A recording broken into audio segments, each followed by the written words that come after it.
बच्चन बाबूजी महाराज भाग तीसरा, बच्चन नंबर 51। आगरा 11 दिसंबर सन 1938। काल के विघ्न। काल ने जीव के पीछे बड़ा अड़ंगा लगाया है। जीवों को सच्चे रास्ते और परमार्थ से हटाए रखने के लिए काल और मन ने कोई दकीका बाकी नहीं रखा है। उसकी बनावट ही ऐसी है कि जिस कार्रवाई में सूरत का नीचे उतार हो वह उसको पसंद है और उसमें मजा आता है। जिसमें अंतर और ऊपर की जानिब सूरत का सिमटाव हो और खिंचे और चढ़े, उसमें वह विघ्न करता है। अंतर के अंतर्गत तो वही सूरत चैतन्यता का जौहर है और गो मुद्दत इंतहा से जीव काल के पंजे में फंसा हुआ है। उस जौहर में कोई फर्क न आया है और न आ सकता है। सूरत पर काल और माया का दबाव था, जिसको हटाने और दूर करने के लिए उसको नीचे उतरना पड़ा, वरना वो कभी न आती। वे जीव तो निपट स्वार्थी और पामर हैं, जिनको परलोक का किंचित मात्र भी ख्याल और फिक्र नहीं है और इस निमित्त किसी किस्म की कोई कार्रवाई नहीं करते। संसार के भोग विलासों में इस कदर लिप्त और गर्क हैं कि इस बात के ख्याल और फिक्र पैदा होने की गुंजाइश ही नहीं है। उनको कोई नहीं समझा सकता, वे तो परमार्थ से खारिज हैं।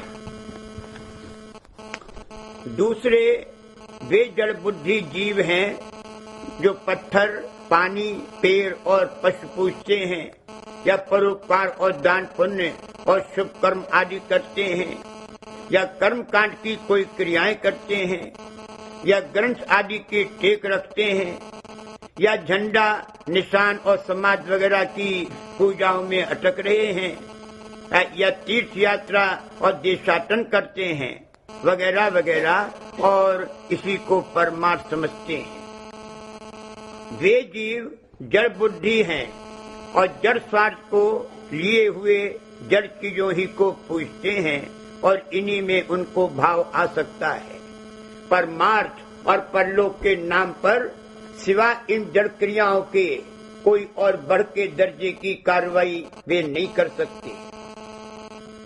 यहाँ इतना कह देना जरूरी मालूम होता है कि समाज और निशानों की पूजा किसी दर्जे और हद तक जायज है और उससे फायदा हासिल किया जा सकता है, मगर अंतर्मुख कार्रवाई यानी मन और सूरत को समेटने और ऊपर चढ़ाने की क्रिया को त्याग कर और बिसर कर केवल उसी में अटक जाना और उसको अपने परमार्थ का आधार बनाना गलती और नादानी है।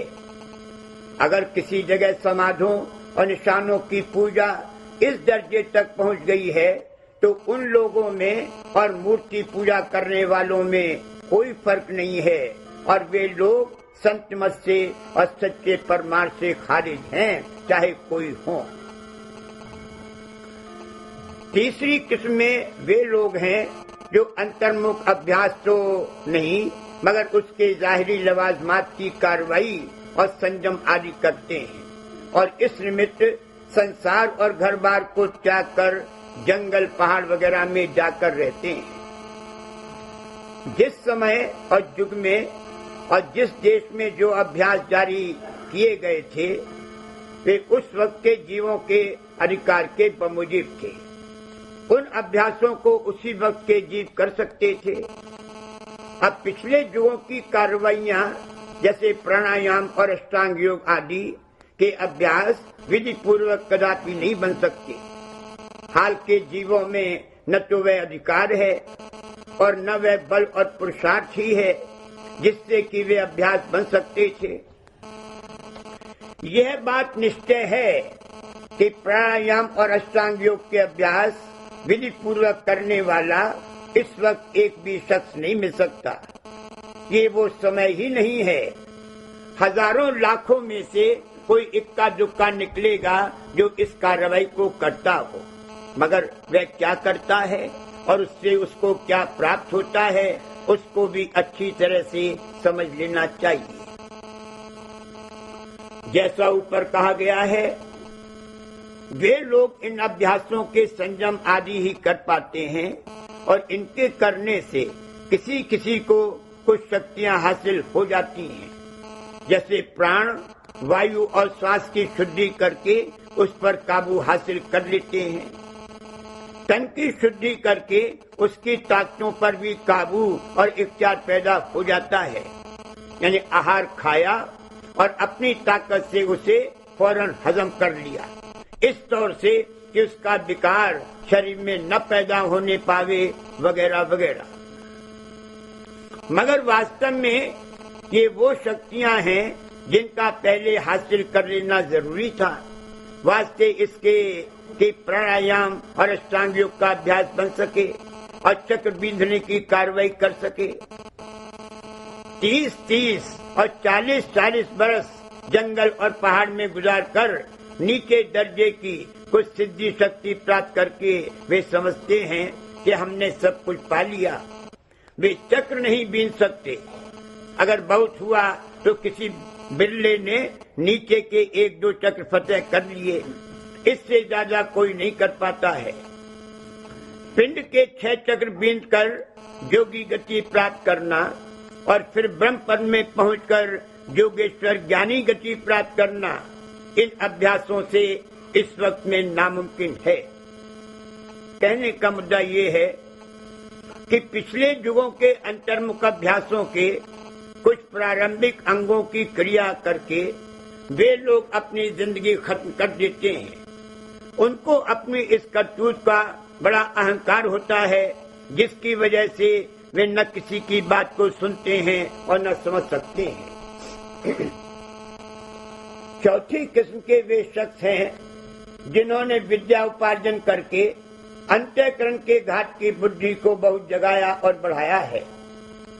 इन लोगों को अपनी विद्या और बुद्धि का बड़ा अहंकार होता है। तीसरी किस्म के जीवों से भी इस श्रेणी के जीव गए बीते हैं, चाहे बहुत ही नीचे दर्जे के अभ्यास और संयम वगैरह हो। वे लोग कुछ करते तो हैं, मगर ये लोग तो उतना भी नहीं करते, बल्कि कुछ करने की जरूरत ही नहीं समझते और सिद्धांत के वचन पढ़कर या सुनकर अपने को पूरा मानते और मनवाते हैं।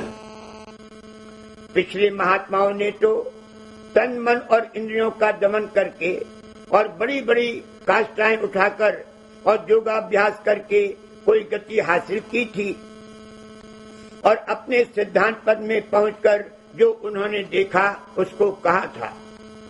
मगर हाल के विद्यावान करनी तो कुछ करते नहीं और सुनी सुनाई बातें बड़ी बड़ी करते हैं। इन लोगों को अहंकार इस कदर होता है कि न किसी की कुछ सुनते हैं और न समझने की कोशिश करते हैं।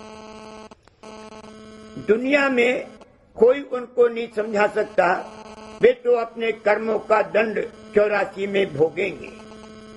जैसे और विषय तन और इंद्रियों के हैं, उसी तरह से ये भी विद्या विषय और बुद्धि विषय है। किसी विषय भोग की आशा और चाह उठाकर जीव उसमें आसक्त हो जाता है और जब तक उसमें बचकर और बचने के बाद जो उसके संग में तकलीफें और उपाधियां पैदा होती हैं, उनको भुगत कर त्रास न पैदा हो, तब तक उससे निराश नहीं हो सकता और वहां से नहीं हट सकता। यही हाल इन विद्या बुद्धि विषय वालों का समझना चाहिए।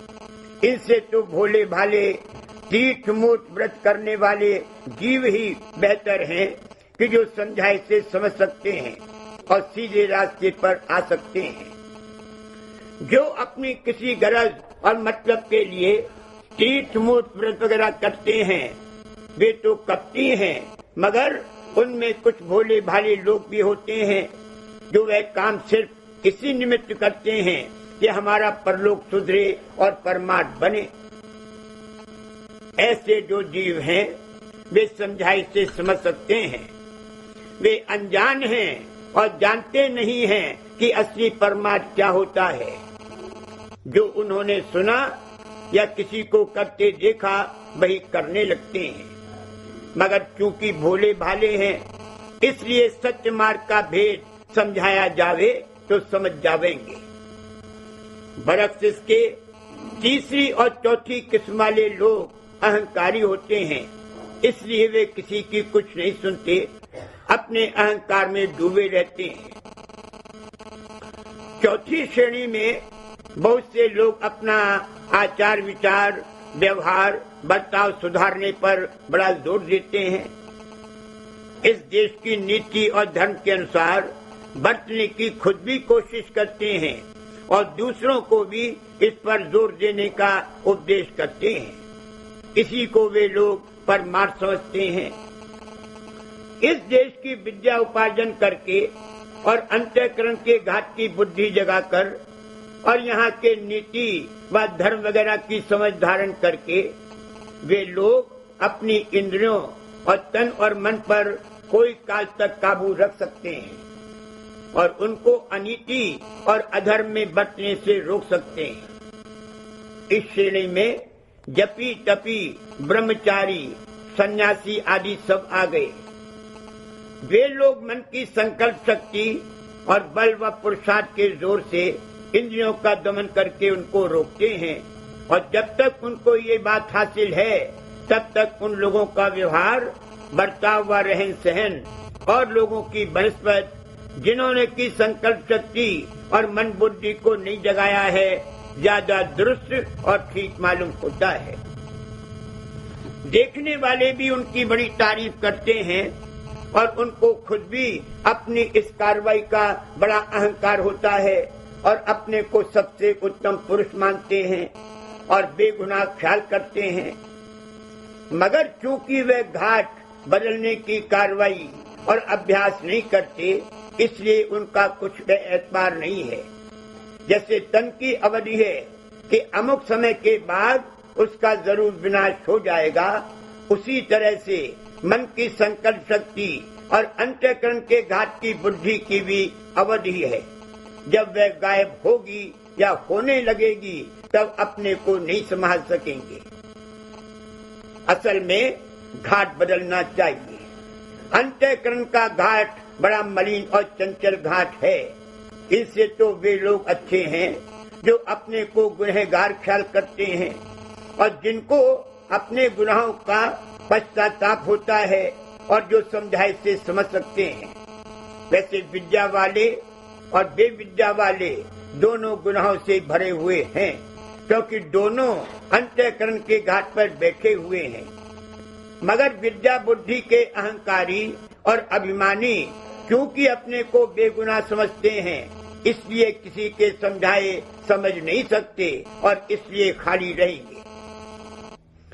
बेगुनाही के लिबास से ढकी हुई गुनाहों की पोट पड़ी हुई है जिसकी उनको खबर भी नहीं है।